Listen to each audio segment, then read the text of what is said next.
Alright, this video is going to be super easy and very much to the point. We're just talking about grouping layers. Grouping layers is something that you're going to find is necessary when you're working on a composite of many layers. But in this particular Photoshop document, I only have 3 layers. For the sake of argument, I'm going to say that I need these particular 3, the ship, the picture of Fry, and the picture of Zoidberg. I need them grouped together because I need them to stay together. Perhaps they're ordered in my image in such a way that they need to stay on the bottom or they need to be on the top. Regardless of what the scenario is, there's a couple of different ways to make groups.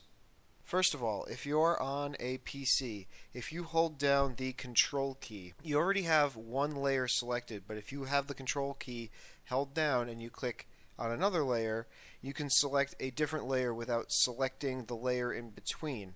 If instead you hold down the Shift key and you were to click on the Zoidberg layer, you will select everything in between the ship and the Zoidberg layer, in addition to the ship and the Zoidberg layer. So if there were 50 layers in between the ship and Zoidberg, including Fry and the rest of the cast, then they would all be selected. But if I was holding down Control, I would only have the ship and Zoidberg. Okay, so I have all 3 layers selected. Now there's a couple of different ways that I can make a group.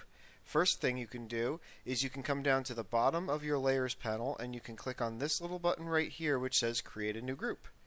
And you can simply drag them into your new group. You'll know that the layers are actually in the group because the icon is offset, and I'll show you again. If they're not in the group, they are here, they are perfectly flush aligned to the edge here next to the eyeballs which hide and show layers.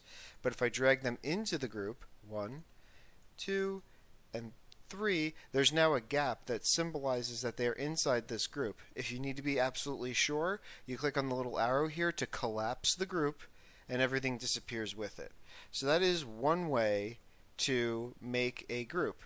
Now if I select them all, again, last time selecting didn't matter because as soon as I clicked this button it simply created a new group and deselected everything. But if I were to select all of them, I can go to Layer Menu, New, Group from Layers. I could do Group, but Group from Layers, because they're already selected, bingo. It lets me name it as well. So I'm going to say Bottom Stack. And now all of my layers are inside of a group called Bottom Stack.